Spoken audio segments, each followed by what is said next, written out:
saya tarik kesimpulan bahwasanya kenapa harus dicuci 7 kali itu berdasarkan hadis dari Rasulullah SAW yang diriwayatkan oleh Imam Muslim yang mengatakan bahwasanya sucinya bejana di jalan anjing adalah dengan dicuci 7 kali, salah satunya dengan tanah. Hadis Imam Muslim nomor 279. Jadi hadisnya itu ada anjing lagi menjilat bejana tempat air, kemudian harus dicuci Rasulullah dengan air dan juga tanah. Air 7 kali campur dengan tanah 1 kali. Dari situ maka ada perbedaan pendapat ulama. Hadisnya satu, tapi pendapat ulama akan berbeda-beda. Yang pertama adalah mazhab Hanafiyah, anjing tidak najis seluruh tubuhnya, hanya liurnya saja yang najis berat. Hanafiyah mengatakan tubuhnya nggak najis. Kenapa? Karena hadisnya menerangkan anjingnya lagi jilat bejana, berarti liurnya doang. Kata Maliki, maaf Hanafi tadi. Malikiyah anjing tidak najis zatnya, najisnya bersifat ta'abbud. Jadi sebenarnya anjing itu bukan najis zatnya, tapi ya udah larangan aja dari Allah Taala seperti itu. Jadi mereka mengatakan bukan fisik anjingnya yang najis. Syafi'i mengatakan anjing dan babi seluruh tubuhnya najis mughallazah. Jadi yang paling strict itu Imam Syafi'i mengatakan anjing dan babi najis mughallazah seluruh tubuhnya. Tapi sehingga saya juga pada Syafi'i mengatakan ulamanya benar najis seluruhnya, tapi dengan syarat salah satunya harus basah. Either anjingnya atau babinya yang basah atau kita yang basah. Kalau kering dua-duanya enggak. Ada pendapat yang seperti itu. Tapi untuk lebih hati-hati kita mengambil pendapat yang paling strict. Pokoknya najis selesai. Ya, nggak repot. Boleh nggak Muslim pelihara anjing? Boleh dengan ketentuan. Satu, buat jaga rumah. Mungkin nggak bayar satpam. Yang kedua untuk berburu. Tapi ini kan ceritanya dulu ya. Dulu itu kan orang bertahan hidup dengan berburu. Berburunya dengan apa? Dengan anjing. Sekarang apa aja tinggal beli. Sama bidangnya tinggal beli. Kerjanya kencang juga.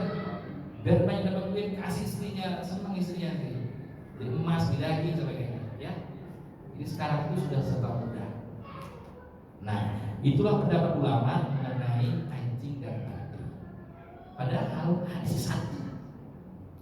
Karena dia nyium bejana, menjilat bejana. Kata Maliki, enggak itu cuma bejana doang, enggak dengan tubuh manusia. Tapi Rasulullah nyuruh kita nyuci katanya gitu loh. Jadi biar kita tidak gampang dipecah belah umat karena ada ulama, pendapat ulama. Jadi kita tahu dengan akar masalahnya di mana. Satu hadis, tapi interpretasinya berbeda-beda. Syafi'i kenapa banyak pengikutnya di Indonesia? Karena dia jauh lebih hati-hati, lebih prudent, lebih bijak, lebih benar-benar hati-hati dan teliti. Jadi seperti itu keputusannya. Jadi untuk masalah malam ini ringkasannya adalah Hanafiyah dan Malikiyah lebih longgar dalam istihalah perubahan zat yang tadi saya sebutkan. Kemudian Syafi'iyah dan Hanabilah lebih ketat terutama dalam najis anjing dan babi. Najis mukhafafah hanya diakui oleh Syafi'i dan Hambali, tapi tidak dengan Hanafi dan juga Maliki. Sampai di sini mungkin ada yang ingin ditanyakan. Ya, Bu, silakan Bu. Ya.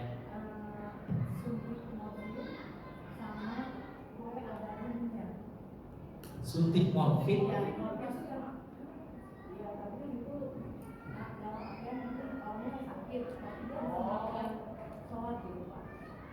orangnya sakit. Ya, itu kan mobil itu ada alat-alatnya untuk tidak ada. Iya. Nah, pertanyaannya apakah bisa membatalkan sholat sama makan kue Pak? Kue yang ada rum, mengandung rum. Terus yang mengandung rum. Ada kue yang mengandung rum. oh, I see. Iya, kue-kue tertentu itu kayak ajem gitu ya. Pakai air tawar. Iya, betul. Iya. Aduh, saya bukan ahli gizi nih ya. Tapi begini, saya tanggapi dulu yang COVID tadi ya. Ulama itu selalu banyak sekali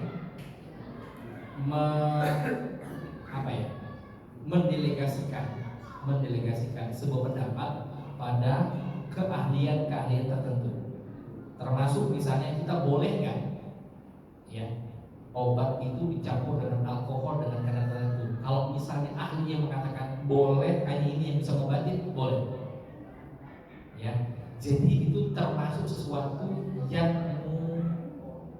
apa istilahnya darurat. Ad-darurat tubihul mahdurat. Ada istilah dalam usul fikih, sebuah kedaruratan, sebuah kegentingan itu menghalalkan yang tadinya haram. Syaratnya kedaruratan. Pak Sugeng ternyata diperintah sama Pak Prabowo harus pergi ke Timor Leste untuk menjaga perbatasan karena kemarin ada perang sedikit. Dikasih semua amunisi termasuk perbekalan logistik. Pak Sugeng jauh dari istri, stres, banyak makan di jadinya. 3 hari habis makanannya. Yang ada cuma ular. Boleh makan ular? Ini yang dimaksud ad-darurat tubihul mahdurat. Tadinya nggak boleh menjadi halal atas dasar kedaruratan. Tapi kalau untuk misalnya yang berkaitan dengan medis, maka harus dengan rekomendasi ahlinya. Jadi bukan ujuk-ujuk orang bilang, oh boleh-boleh aja. Nggak, harus ahli di bidangnya yang mengeluarkan pendapat tersebut. Insya Allah boleh. Ya, boleh. Ya sama. Makanan juga tadi ya, makanan. Termasuk kalau misalnya medis ada salah satu obat stroke air itu dokter sudah bilang tidak ada obat lain selain ada babi. Nah itu harus disuntikin di pusat. Jadi gimana? Mengandung apa? Mengandung babi. Babi ya? Sudah tidak ada lagi. HN berapa tuh istilahnya tuh? HN sekian ya. Ya kalau misalnya ahli medis seperti itu termasuk kedaruratan yang membolehkan yang sebelumnya haram. Yang termasuk sesuatu yang dibolehkan dengan eksepsional dan itu juga okasional, nggak setiap saat. Saya bahkan dengan ekstrim ingin mengatakan, makanya agama itu mudah. Semakin kita ngaji banyak, semakin kita tuh takut nyalain orang lain. Saya mau tahu Rasulullah paling gagah sholat, tapi pernah Rasulullah menjamak sholatnya di rumah, nggak ada hujan, nggak ada apa, nggak ada sakit, Rasulullah jamak. Ya, ini juga yang dikatakan bahwasanya, oh boleh loh jamak sholat walaupun di rumah, tapi bukan karena males ya. Misalnya nih, udah mau undangan anaknya, udah contang-conteng di jam 3 dini hari gitu kan, zuhur batal, aduh Ustaz ini mahal semuanya nih Ustaz, ya nggak apa-apa, jamak di situ. Termasuk sesuatu yang kita ngaji, kita tahu nih dalilnya ada. Rasulullah pernah menjamak sholat di rumahnya, nggak ada apa. Kalau Abdullah Alwi Haddad, saya ingat tuh seorang penulis di Hadron mengatakan boleh dilakukan tapi jangan sering-sering.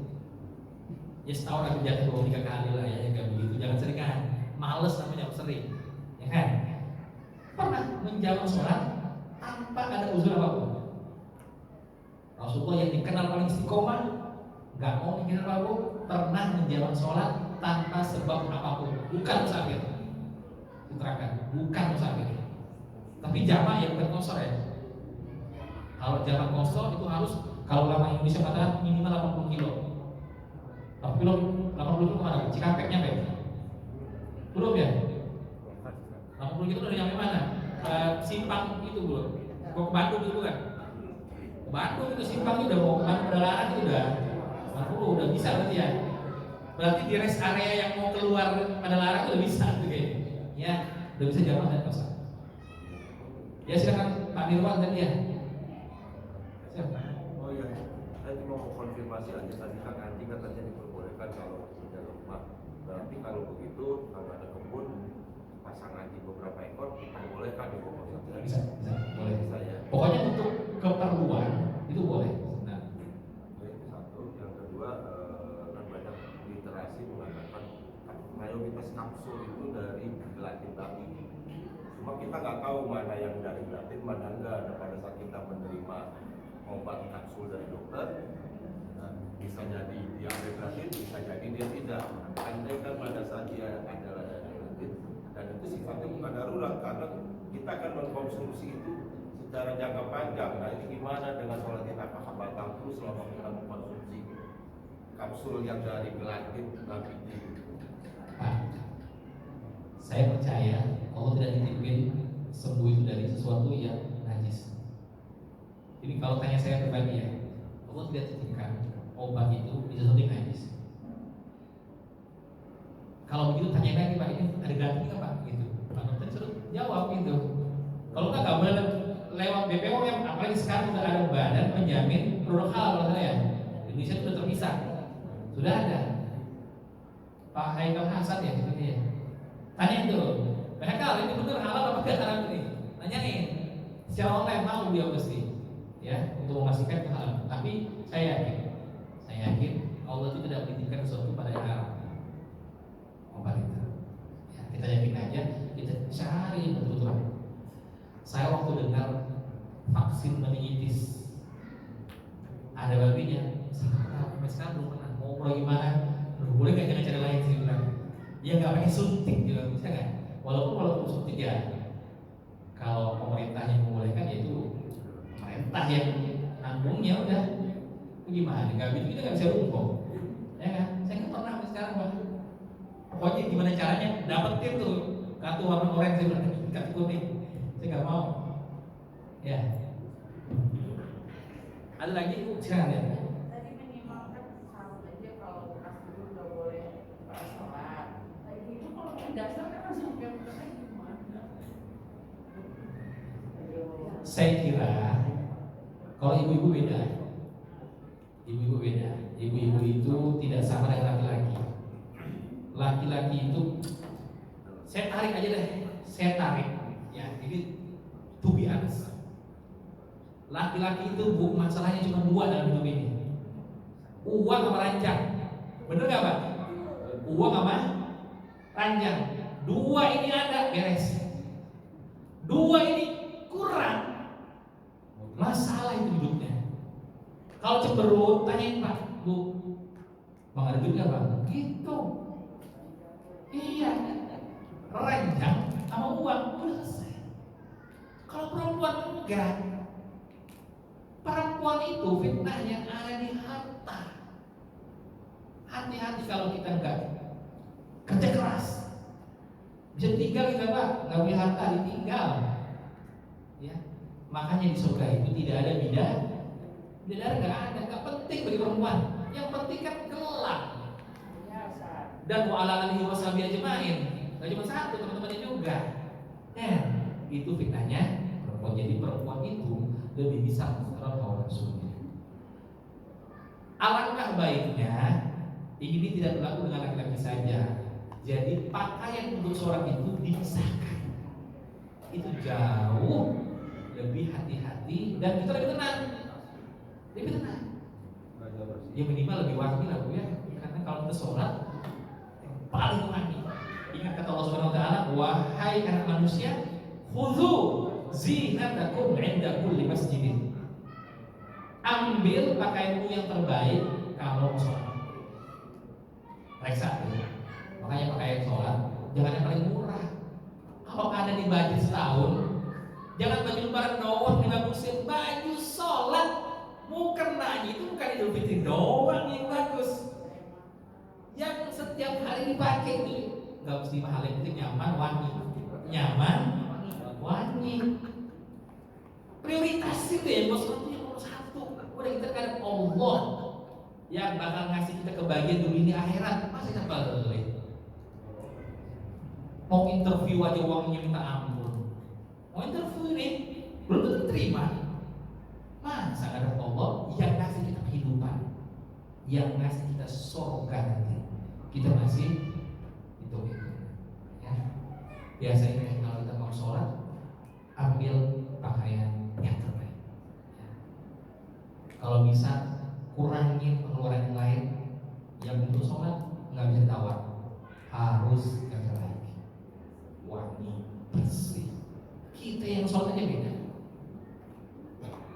Bapak dari bengkel, pakai kaos oblong, masuk sholat. Apa dari rumah udah rapi nih, kamis, peci, wangi. Ketika Allahu Akbar itu hatinya langsung ke bawah. Kalau kita sendiri gak nyaman dengan diri kita, keringatan, gatel-gatel, baunya gak enak.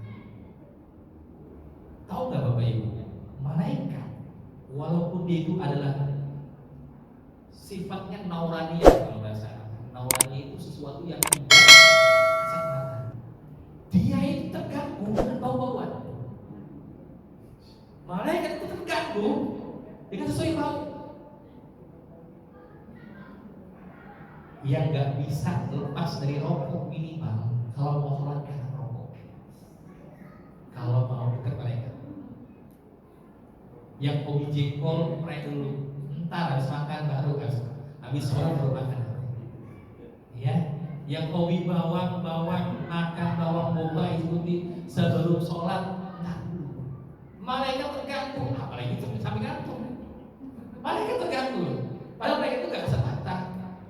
Apalagi kasih sampai gantung kasihan. Bisa berkurang jam alfa kalau misalnya kita nggak wangi, ya, wangi ya. Tapi saya yakin di sini saya nggak pernah menemukan sesuatu yang nggak enak. Semuanya enak semuanya, wangi semuanya, masya Allah, semuanya siap, semuanya rapi. Mau ke masjid semuanya bersih, enak tidak semuanya. Ada lagi ya? Ya, siap. Orang non muslim, Ya. mudah kita dokter sementara beliau mempunyai pikiran yang kita kan nggak tahu ya Pak, kalau propertinya itu ada IOU-nya apakah sebaiknya kita datang atau menolaknya? Kan itu undangan ya Pak.